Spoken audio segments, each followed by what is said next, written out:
Okay, everybody.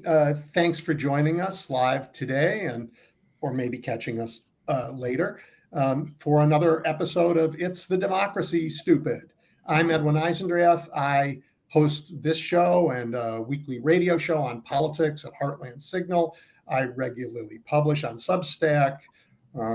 Let's see what else I can tell you. I'm a lifelong Chicagoan. I was a Chicago alderman. I ran the Chicago Sun-Times as its CEO for a while. And Lincoln Square, which is broadcasting this, is building one of the most trusted and rapidly growing media organizations covering politics. And the goal is to create a place where those of us who want to fight to restore our democracy can come together and learn. I'm grateful to be part of that. I'm grateful you are too. And I am also grateful that I'm joined today by Hadar Harris. She's fabulous, as you're about to find out. She's the managing director of PEN America's operation in Washington, D.C. PEN is a champion of free speech and free thought in America and around the world. She is an attorney whose impactful human rights work gives her an international and broad perspective on where we are right now in this fight for human rights and for free thought here in America. Hello, Hadar. Welcome. Hey, Edwin. How are you? Thanks so much for having me. No, I'm glad you're here. Hey, let's start off with this, because I want to get to the who's doing the censorship in America. And I was reminded, for reasons that'll be obvious, that in 2020, when Bari Weiss resigned from the New York Times, she published a letter whining that she was being censored and that she was going to start something different. And now, of course, she's about to be the head of CBS News. In between, the right wing in America put all its might behind complaining that the left was censoring them. They either said, you're forcing political correctness on us, or you are actually censoring us. You know, I think they confuse decent social pressure that says, you know, I really don't like it if you're spouting racist nonsense, with actual government censorship, which we're seeing now in all over the country. And I'd just like to get your thoughts on, like, who's doing the censoring and what's going on. Yes. My response to that is yes, all of those things all together, right? So, I mean, look, there are like kind of different levels of censorship, but when we talk about censorship, right? Yep. We're talking about government action that would restrict speech in one form or another. And it would restrict speech in a way that veers from what has been the long-held both legal standard and kind of social norm of the government having viewpoint neutrality. That's imbued in all kinds of Supreme Court decisions and really norms about how the government responds to speech in a variety of different ways, right? Our First Amendment is really broad. It allows for all kinds of different speech, including speech you don't like, right? You've just used a phrase that I didn't really know most of my life, this viewpoint neutrality phrase. Yeah. And I only heard it this last year reading court cases that talked about viewpoint discrimination. Right. So look, I mean, like, we can talk about viewpoint. We could have a whole day of talking about viewpoint neutrality and the ways in which this administration is actually busting straight through that commitment of government to have viewpoint neutrality. That might be, you know, related to the way that they allocate grant funding for the National Endowment of the Arts, or for scientific research, or through the executive order that just came out about the ways in which grants should be allocated by the administration, not only through evaluation by a committee of experts in the subject matter on which a grant would be allocated, but appointing somebody from the political administration of this government to ensure that any grant funding that is actually given by the government comports with the president's political priorities. I assume That that is means not not viewpoint just. neutral. I assume that means not only the subject matter of the grant comports with it, but that the recipient of the grant is politically on the president's side, and that now matters too. I mean, one of the things that they've done with many of these executive orders is to leave them deliberately vague so that they can be interpreted in a whole variety of different ways and applied in a variety of different ways. But one would assume that that might also be part of it. One of the things that we saw earlier on, and I'm going to get back to your question about censorship because like we veered a little bit, but one of the things that we saw earlier in this administration, which means like, 2 months ago, right? Or 3 months ago, because Yep. it's just been, 6 months of 1,000 years. We started and my hair was completely black. And it wasn't actually, but so was my beard, but it wasn't. Right, exactly. Yep. You can kind of get a sense. Yep. But what we saw, I would say from about March, April forward, was an attempt by the administration to have grant recipients certify in writing that they would comply with all executive orders, including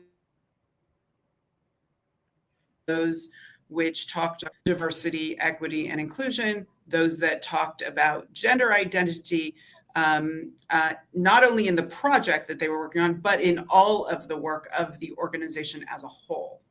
And so that is not, that is a different form of censorship than I think what you were alluding to in the beginning, which was much more kind of based on speech and the way we talk. But I'm going to bring us back to what your original question was. Censorship is happening in this country in the hands of the government on a variety of different levels. And yes, it's a political hot potato because, or football's better because that goes back and forth. Because the term censorship and the term free speech have been weaponized and contorted in a variety of different ways, which I think was kind of what your lead-in was referring to. But what we're seeing in a variety of different ways and with a whole bunch of different examples is an effort by the administration to grab the ways in which narratives are shaped and are translated and promoted in a variety of different ways. That is the takeover of the Kennedy Center, a cultural jewel to make it less woke and to bring in a golden age. Those are the words that were in his tweet. And actual gold. To what?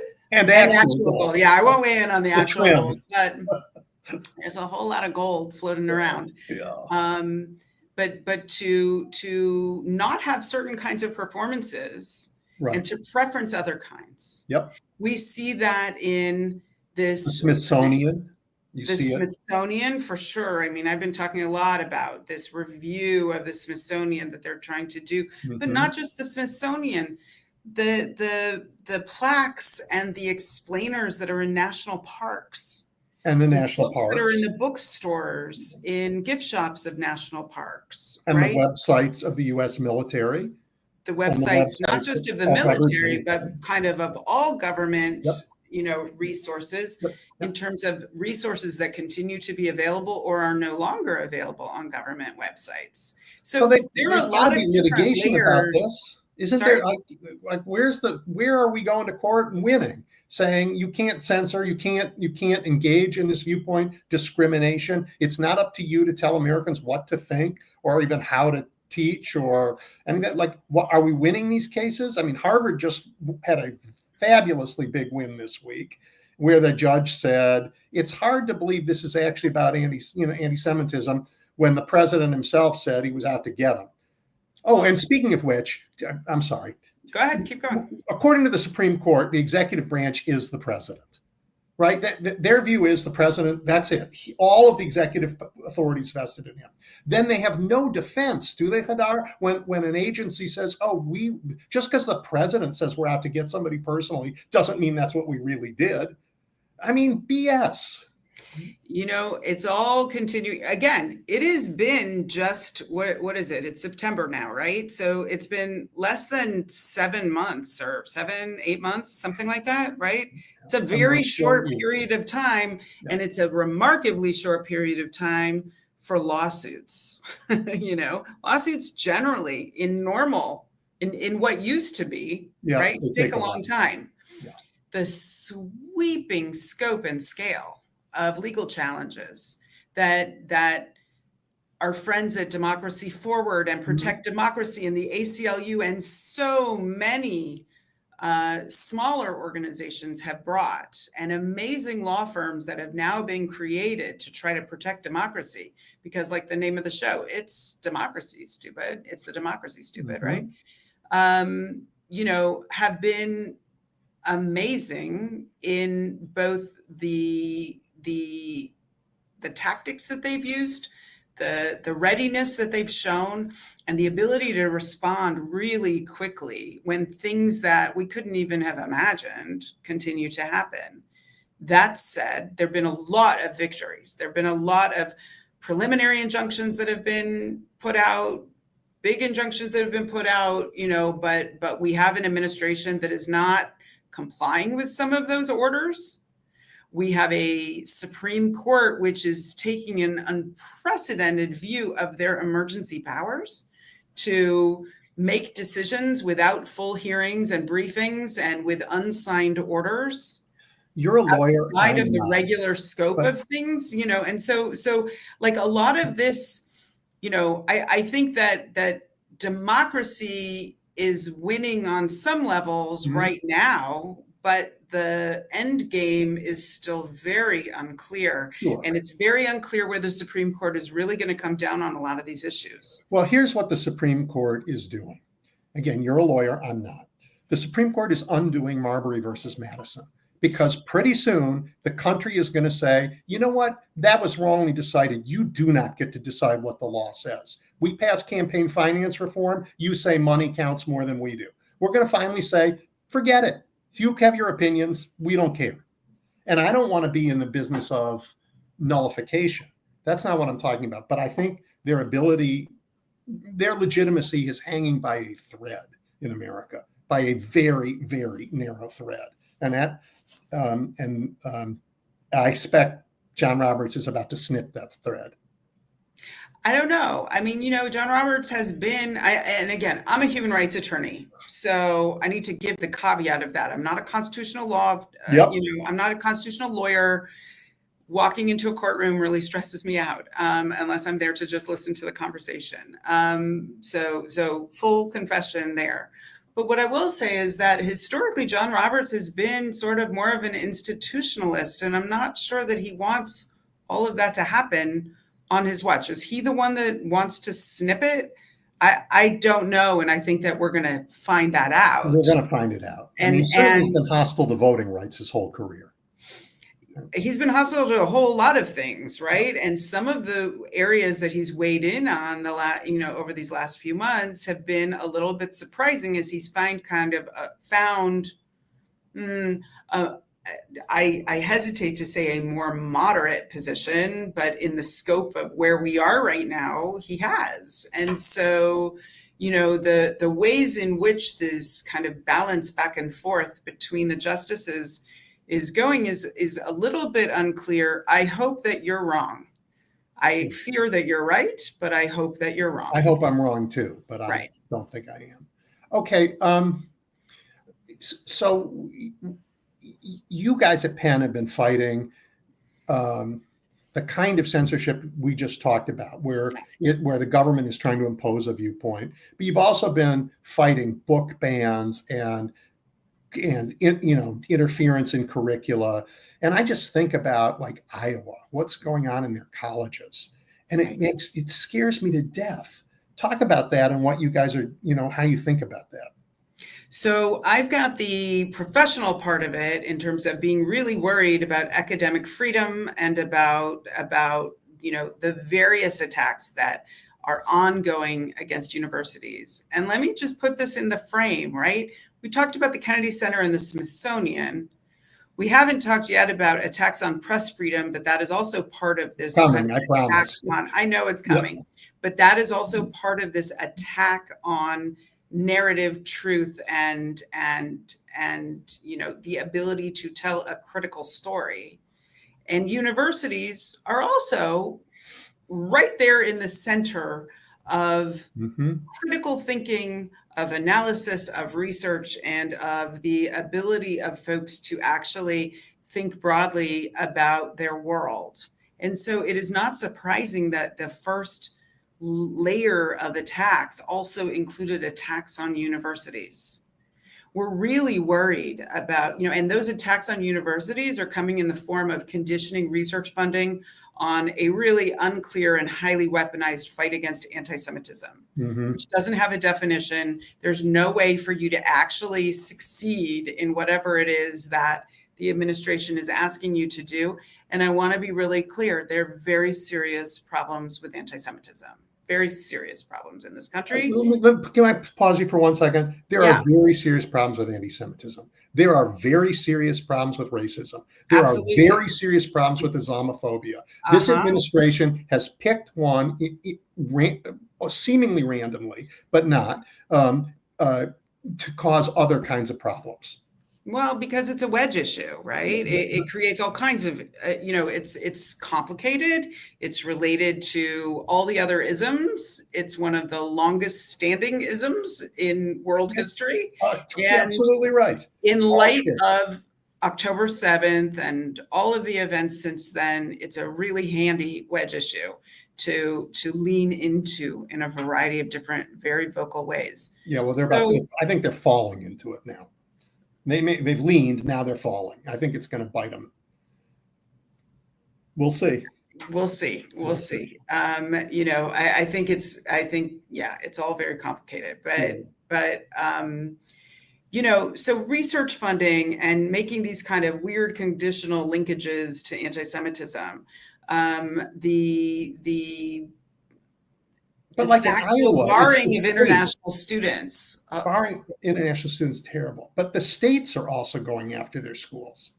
I mean, like the Iowa thing is the state. Right. Thing. So I'll tell you, like, there's a back and forth that's existed for a while about kind of restrictive state laws, which started with a lot of this anti-CRT stuff and divisive concepts, the euphemistically put divisive concepts idea.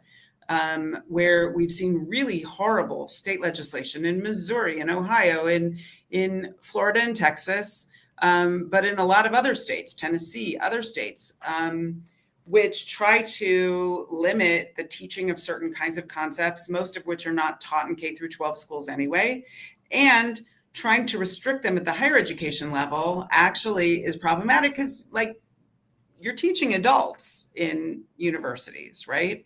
And so trying to restrict what they're able to see, what they're able to think about, what they're able to be exposed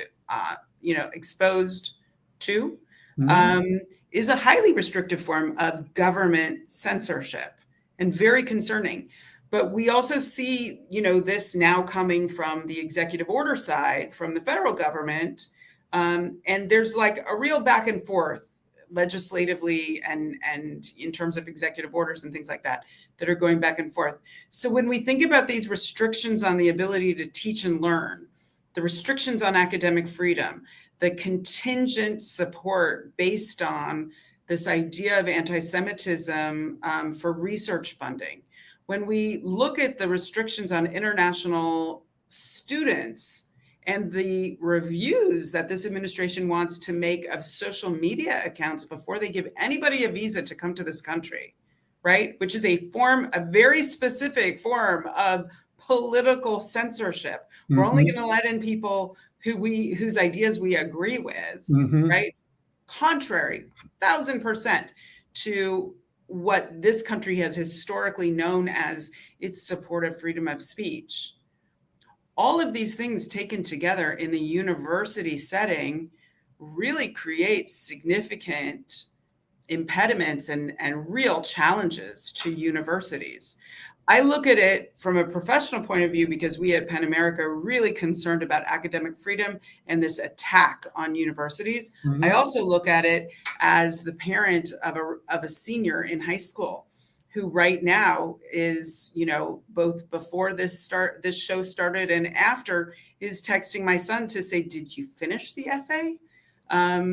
But, Right. We've got a spreadsheet of schools, and on that spreadsheet of schools, which don't get me wrong, I am not a spreadsheet person. And so anybody that knows me that's listening is laughing hysterically that I would have a spreadsheet of anything. We've had to take into account not just where, it's kind of like it's dangerous when you know too much, right? So I've taken some states off the list because I don't want the university to have to comply with some of these state laws. Mm-hmm. And we're also looking, because of the restriction on access to education through the capping of student loans that are available through the big, beautiful bill, or whatever you'd like to call it, over the summer, which is going to create huge impediments for students to have access to higher education. Yep. And Yep. also will really shift the financial situation of universities as a whole. Should it be shifted? Is college too expensive? Absolutely. All of those things are also true. However, doing it this way creates a real crisis where higher education is being squeezed from all sides. Yep. And this idea of sort of compliance with a preferred narrative and compliance with preferred content will get you out of it is very dangerous. I turned to attacks on journalists now. Okay. Talk about horrible, that. bad, increasing, targeted, awful. And part of, again, this attack on information, on critical thinking, on analysis, right? Oh, so You've got who's attacks doing on it? journalists happening in a variety of different ways, right? Right. On one level, you got the attacks on journalists that started early on that said, if you don't say Gulf of America, we're not going to let you into the White House press pool, Mm-hmm. right? That happened to AP, the Associated Press, Mm-hmm. right? You've got another level of attacks on journalists where journalists seem to have been targeted in Los Angeles when they were covering protests and the deployment of the National Guard. There are a variety of court cases, lots of complaints. We signed on to a variety of different letters, really concerned about violence against well-documented journalists with press badges, press. And who's doing the violence? The mobs that are, No, this is from either government the police troops. or government actors. So Wow. either the police or National Guard. Wow. We have a situation where there was just this kind of almost unprecedented rescission bill in Congress that was passed that stripped $9 billion from the Corporation for Public Broadcasting, in addition to a variety of other things dealing with foreign aid, Mm-hmm. but which hobbles local media, which already was under great duress. Yes, I'm very right? Yep. And so, because you're a broadcaster and, while everybody should go out and support their local, public broadcasting network for sure, the fact that this funding was stripped, again, it doesn't pass the laugh test to say that this was not politically motivated or motivated with a view towards trying to preference a political, very specific viewpoint. And so I don't understand really. The last thing that I would say is also the politicization of the FCC. The politicization of the FCC, which is trying to strip cable licenses on the basis of whether or not you say the right things. And then, of course, kind of the acquiescence of various media companies, most owned by large corporations, who want to do business with the Trump administration and so say, oh, you know what, we're going to pay you $10 million to settle a suit that actually is meaningless. The ABC Disney suit, which was a bribe. They used litigation to take a bribe. I mean, I'll say it. You can say it, and I can agree with you. It looks very much that way. And you guys have put out guidance to journalists how to protect themselves, how to look out for each other, all of which is really, I think, helpful. But just between us, again, you can't say this. They're not going to be safe as long as this administration still has power, period.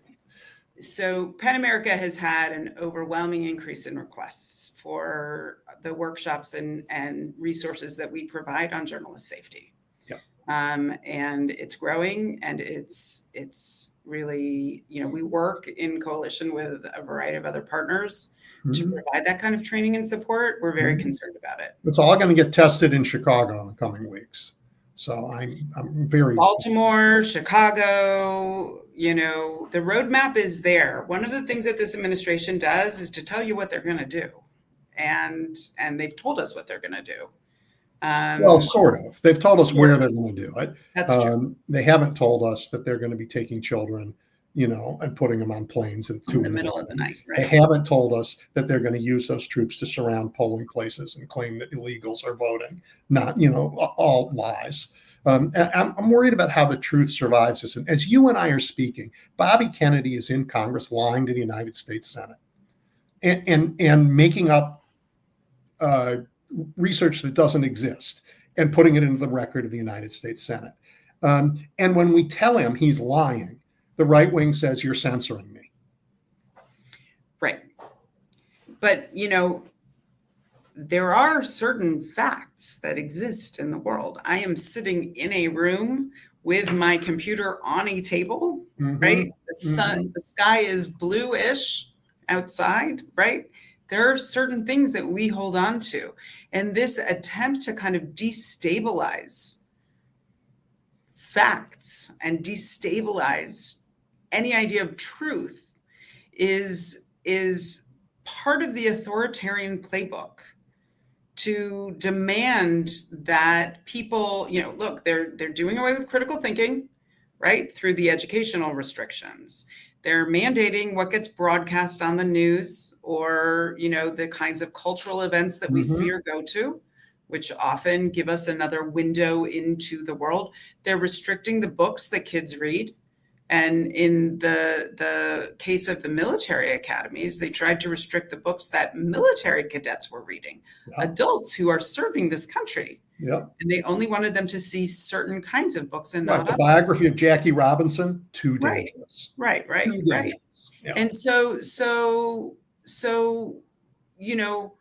what all of that says to me is that there's an attempt to curate a narrative that is the narrator of the president of the narrative of the president of the United States. Yeah, and only that is the legitimate truth. I'm going to tell you what the truth is. You need to believe me when I tell you.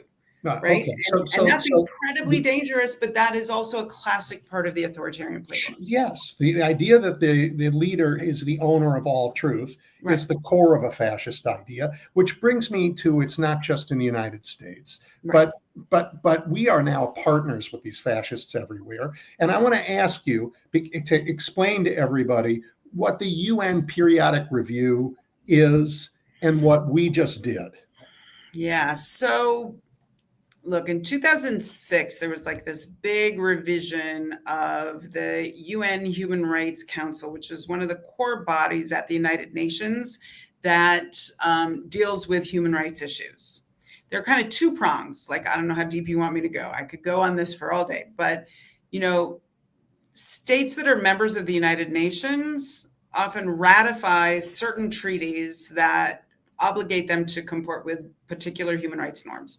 There's a treaty against torture. There's a treaty on racial discrimination. There's a treaty on women. There's a treaty on the rights of persons with disabilities. There's a whole bunch of different human rights treaties. The United States is only party to 3 of those treaties that we have signed and ratified, right? So we are a party to the International Covenant on Civil and Political Rights, with the Convention for the Elimination of All Forms of Racial Discrimination, and the Convention Against Torture.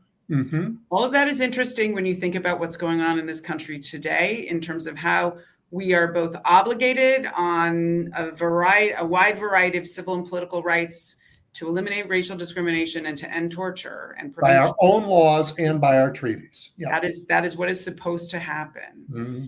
But so under those treaties, states who are parties to those treaties are reviewed by an independent panel of experts who are elected onto a committee to review states' compliance periodically.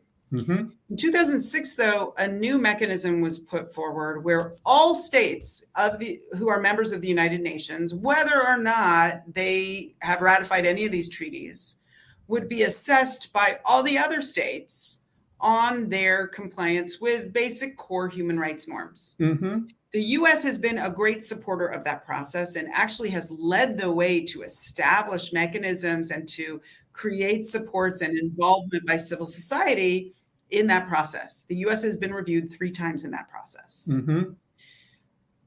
Last week, I think it was last week, mm-hmm. just a few days ago, I apologize because my time reference, it was last week. It's just completely gone at this point because so much happens in every day. The United States announced that it was not going to participate in this review. It's the first time that, and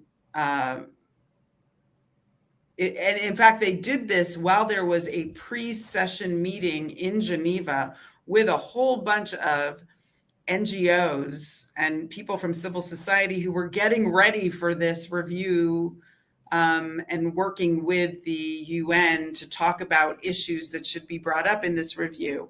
And in the midst of it, the US announced that they weren't going to participate. It's the first time ever that the US has said that they would not participate. Only 2 other countries have said that they wouldn't participate in this process of review, and eventually they did.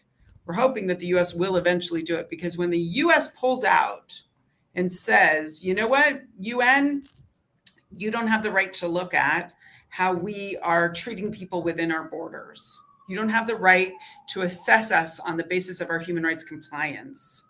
And we don't believe that others should be able to look inside our house to see what's happening. And which I that assume opens the door to everybody else. Everybody says the same thing, right? This is a free pass for Russia to behave badly. It's a free pass for any country to behave badly. For everybody. But it's a particular gift to the dictators around the world. 100%. By the American administration, yet again. And what I will say is that the United States has been a real leader in saying that, you know, no country is above the law. That I mean, let me take that back, because that might not be the right way of putting it. But that everybody that you know, sovereignty isn't an excuse to treat the people in your country badly. Mm-hmm.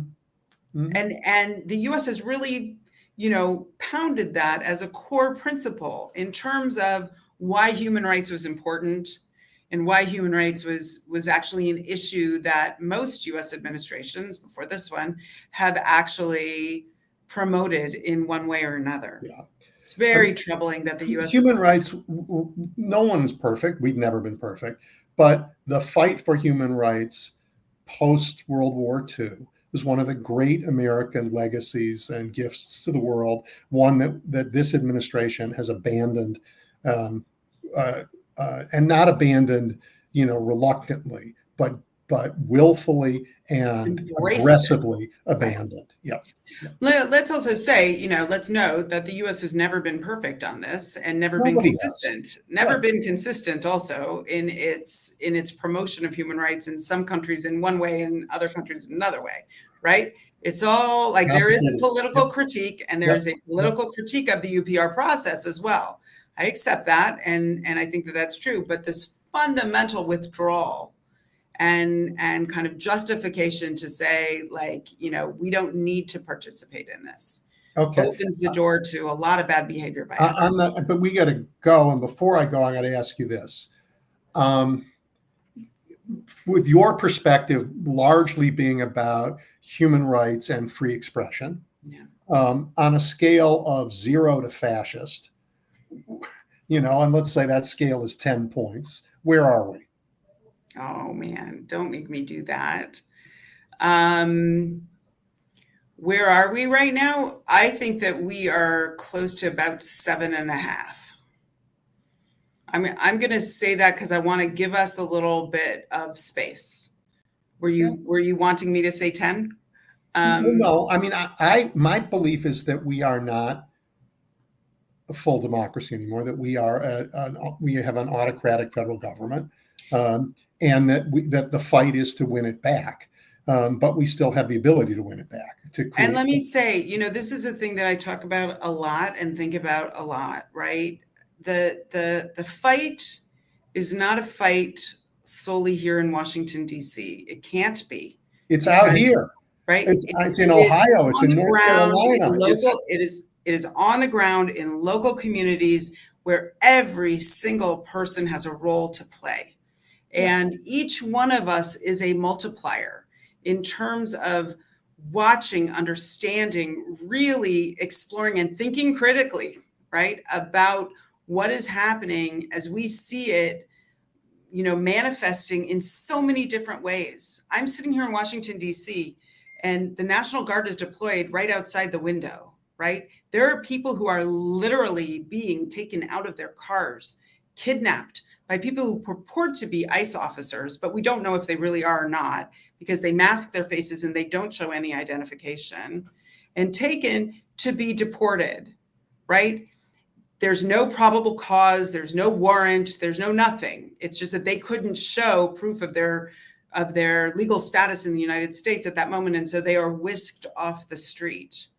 That is an 11 in your scale of fascism. It's an 11. Hadar, it's a lawless, cruel, violent administration. This week, they blew up a ship in the Caribbean without, because they said there were drugs on that boat, but there's no evidence that we've seen. There was no process for determining this. A lot of people say they were migrants on that ship, but even if there were drugs on that ship, there's a law about this. They could have stopped the boat in 1,000 ways. They didn't have to blow it out of the water, but this is what they want. But what I would say is that people need to be paying attention, and people do need to demand that their political leadership, in a nonpartisan way. I am not speaking on I am staunchly nonpartisan in my critique and in our analysis as PEN America on free expression issues, but demanding that members of Congress do their job and not cede space, and demanding that the courts also stand up